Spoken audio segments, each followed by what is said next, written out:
China's FOBS can go around the planet at hypersonic speeds to wipe out entire cities, and the United States is very worried. FOBS stands for Fractional Orbital Bombardment System, a weapon that goes into orbit and deorbits at the right time to deal maximum damage to targets, making even the most advanced missile defense systems almost useless. This is no casual, baseless project. The US military has reason to believe the FOBS was designed to be used against them, and they're not about to be silent about it. In this video, we will shed light on this punch-for-punch, dangerous arms race going on between two of the world's most powerful nations. The Hypersonic FOBS. The FOBS is an advanced version of intercontinental ballistic missiles, ICBMs, with the significant plus of higher range, greater speeds, and real anxiety within the United States. Once launched, a FOBS would jet into low Earth orbit, circling the Earth for as long as it needs to. With its target destination in sight, it deorbits at a speed up to 27 times the speed of sound, roughly 9 times faster than any jet in operation today. The FOBS is very similar to space shuttles, but instead of a capsule full of astronauts, it has a nuclear warhead as its payload. With a range spanning across the globe, the FOBS can attack the US from whatever direction, arriving at least 10 minutes quicker than an intercontinental ballistic missile would. This unpredictability means the US would only have a few minutes from when they spot the missile to when it makes a massive dent on their soil.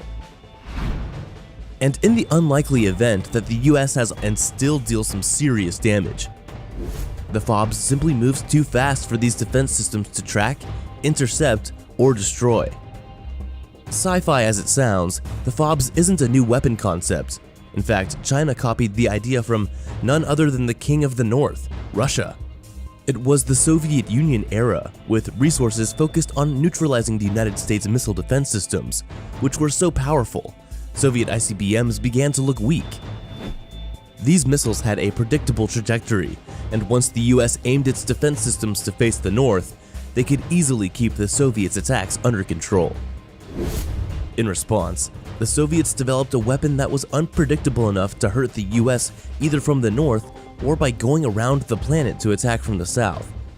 They named this weapon the Fractional Orbital Bombardment System, thanks to its ability to reach fractional orbit. However, it was never used against the United States. They never even put it in orbit, which is less than we can say about China today. In the 1960s, the US and the Soviet Union were prohibited by the Outer Space Treaty from putting nuclear weapons in orbit. However, the treaty wasn't the only factor that kept the Soviet FOBS grounded. The US had called off its defense systems against nuclear weapons, which were the targets the Soviet FOBS was created to destroy. And once again, Soviet ICBMs could deal extensive damage to the US, and so the FOBS became pointless. The Outer Space Treaty is now history, and nothing prevents the top nations from placing a rocket load of nukes in orbit, as China has clearly demonstrated for the world to see. Thanks to Financial Times, this demonstration became a trending topic, as they reported that China had in fact tested a hypersonic orbital bombardment weapon in August. China claims it's all a misunderstanding and they were actually testing some type of space plane. But seeing as China has been on a weapons development frenzy, their claim didn't hold much water. So the burning question remained: why has China developed this weapon of mass destruction at a pace that even the United States couldn't keep up with? Well, it turns out that the answer isn't much different from Moscow's over half a century ago: to defeat the United States missile defenses. It's the most logical explanation, as a FOBS is the only type of weapon the US doesn't have an absolute defense against. But maybe not for long, because if anything, the United States is notorious for having the best response to threats. How will the US respond? The US must find a way to make China believe in nuclear deterrence and put their FOBS away. Trying to ask really nicely would only risk giving them something to laugh about.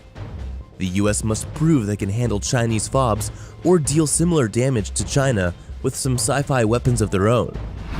But space situational expert Marco Longbroke has a different opinion, that the US should extend the range of its ballistic missile defenses and install anti-satellite missiles. Many believe this is mainly a defensive approach and may not be the best one. building a shield waiting to be disintegrated doesn't do too well for the morale of everyday regular Americans. Some reports are already claiming this to be a repeat of the Sputnik crisis, which was widespread fear within the United States resulting from the Soviets launching the world's first artificial satellite, Sputnik 1. Strategically, there are two options for the US to get neighboring countries to build missile defense systems of their own and protect the US from nuclear attacks before reaching their borders. This approach, logical as it sounds, would inconveniently require the US to break the bank and sponsor defense systems that do not even sit on their land. Missile defense systems are costly setups.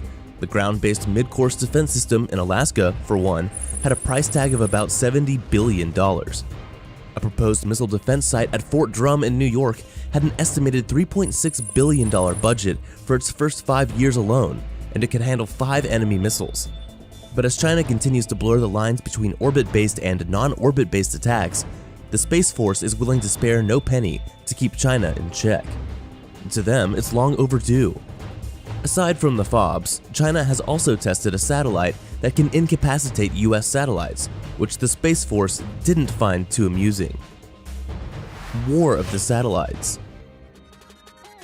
In 2013, China launched a satellite known as Xi'an, and it's not your regular friendly neighborhood satellite. It had grappling arms large enough to grab other satellites and pluck them out of orbit, which was clearly demonstrated in a test. China confirmed that this was indeed their satellite, but only created it for research purposes. That was a funny one, seeing as weapons are generally researched before development. And then there's Russia with 3 attack-capable satellites of their own. The first, nicknamed Kamikaze, was launched in 2014. It had incredible maneuverability at high speeds that, if fitted with projectile weapons, would make it like a fighter jet in space, say a fighter satellite. But it didn't have projectile capabilities. Its cousin did. Yes, Russia launched another satellite in 2017 that contained a smaller satellite that could shoot projectiles. Their third entry, the Nesting Doll, came in 2019, which combined the abilities of the previous 2 launches, meaning it could maneuver at whatever speeds and shoot projectiles. And so Russia had basically launched a fighter satellite into space. And all of this space weaponry didn't go unnoticed in the US. In fact, the US Space Force was born the same year Russia's fighter satellite went into space. And so far, they've kept much of their activities on a low, but it's easy to understand they're working on something big.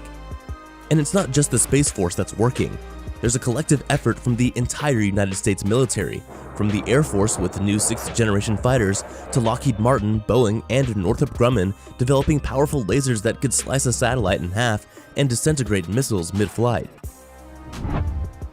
So China's FOBS might not be so invincible after all. And once the FOBS is out of the picture, the US can make a statement of its own in other departments, seeing as they have the most powerful air force in the world and the largest aircraft carriers in history. So China does have some thinking to do about their approach to advanced nuclear weaponry, as the peaceful roundtable talk would likely benefit them as much as it would the rest of the world. That is, after all, the whole point of nuclear deterrence, making it clear that all parties would have something to worry about should any nuclear missiles recklessly take to the sky with foreign soil as its target. Another target worth discussing is the like button just below this video. Smash it and you'll be helping this channel grow on the YouTube algorithm. And if you're interested in all of this military talk, kindly subscribe to the channel. It's all we ever talk about. I don't know about you, but something still seems fishy about China and the similarities with Russian operations. Could this be a partnership between the two nations? Let me know what you think in the comment section down below. And that'll be all for this video. Thank you for watching.